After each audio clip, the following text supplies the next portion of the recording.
Hey everyone, Karen the Warp Spinster here again, twice in 1 week.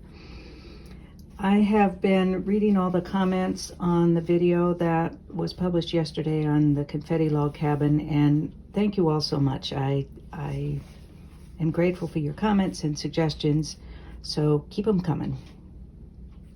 There are people have asked some questions and made some suggestions, and because I'm very gratified that you all are liking this as much as I am, I've been making some more, and I do plan to make a quilt of them. There may be some blocks that are more like the other one that I did that was just not confetti, but just the strips, the solid strips across. And I might include some of those in there too. It just depends. This is a pretty labor-intensive block because of these confettis, but I love them, so we'll see. I have made a few since I did the recording, so I thought I would show those to you and talk about some other things related to this. Someone commented that they really like the stripe, and I agree. I was not sure that I was going to like the stripe, but I do, and I think it adds some balance because there's a bit of movement here. It, I think, offers some balance to the confetti over here. So I actually like the stripe quite a bit. And then on this one, I used some of my own fabric, which gives much more emphasis to the white. And I'm sorry, I should have names attached to these comments, but I was just popping on suddenly, so I apologize that I'm not recognizing you by name. But someone said that she would like to see an additional round of blacks on the outside, and point well taken. I think that that would, again, at least in this case, balance out so much white over here, because the background of this fabric was white-ish. Then I think maybe it needs a little more balance over here. Now these blocks are not the same size because it's improv.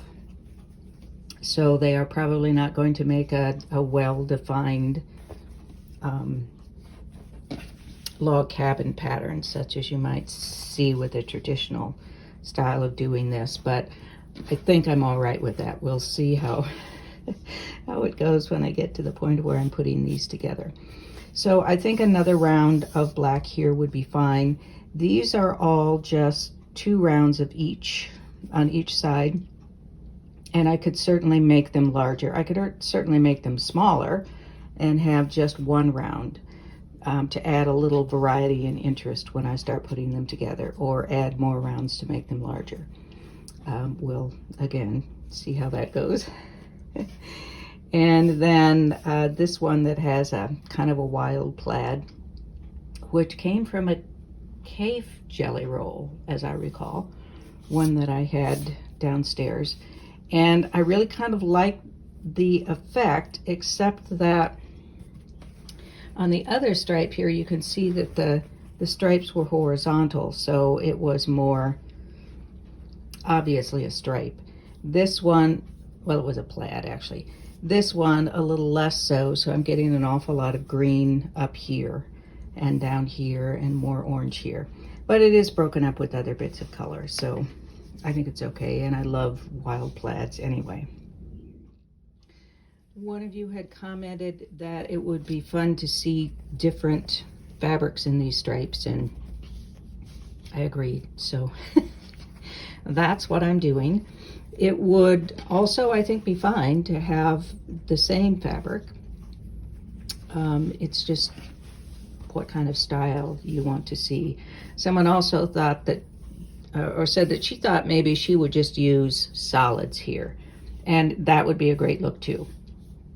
It would be, again, a matter of balance between what's here and what's here. So, you know, I love solids, but I know not all of you are as big a fan as I am, so it was fun to try this out, and I actually like it.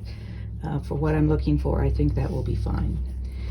Now, Cape Facet I went to my sort of local quilt shop, which is actually about 40-minute drive, but I consider it my home quilt shop because my local quilt shop closed.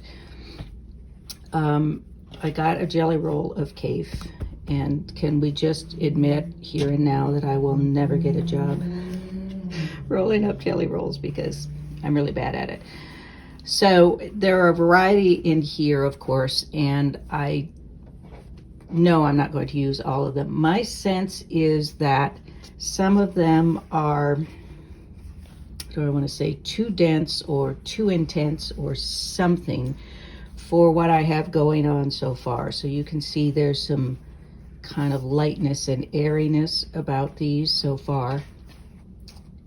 So I picked out a few that I think might work. Well, here's one that did work. And I've got a few more here. I want a lot of color in it, and I'm leaning a little bit toward everything having a little bit of pink in it, but that may change. Now, this one, to me, seems too intense, and maybe it's this blue because I prefer more of a teal here.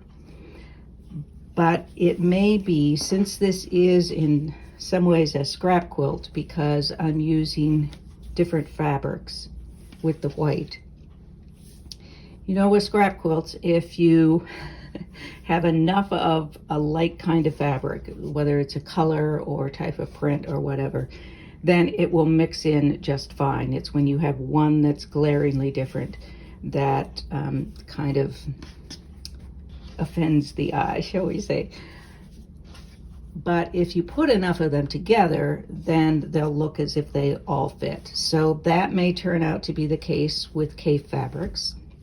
I don't want to have all Cafe fabrics, but it's certainly a good option for at least some of the blocks that I'm doing.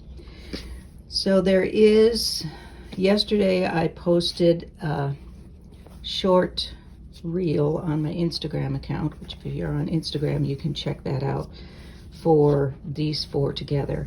And again, they aren't going to be perfect when I sew these together. They're going to be different sizes, so they aren't going to interlock and interact just as they would if it were a more traditional block, traditionally made block.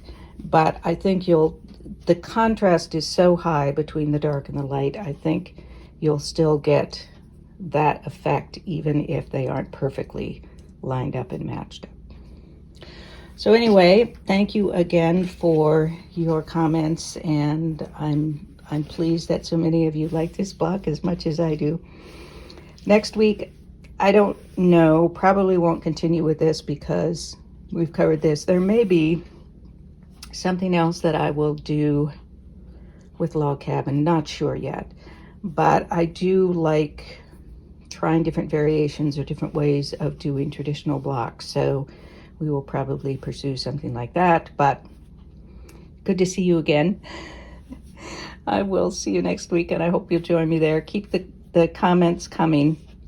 I'm actually thinking about doing a book proposal for different variations of Log Cabin. I've done a few in this series on my YouTube channel, and I created a playlist. I'm trying to get better about putting things in playlists. So I put together a playlist with all of the log cabins, and I will put a link to that playlist in the description below. As I was saying, I'm thinking about doing a book with these log cabin variations, and so I would appreciate comments and suggestions. At some point, I may ask if any of you have made anything with these blocks and use some examples in the book, but that's a ways down the road. So, in short, thank you for watching and sharing these videos and the processes with me. It's good to have the company while I do this. I hope to see you next week for whatever it is we're going to do. And in the meantime, as always, be well, be safe, be happy, be quilting. Peace out.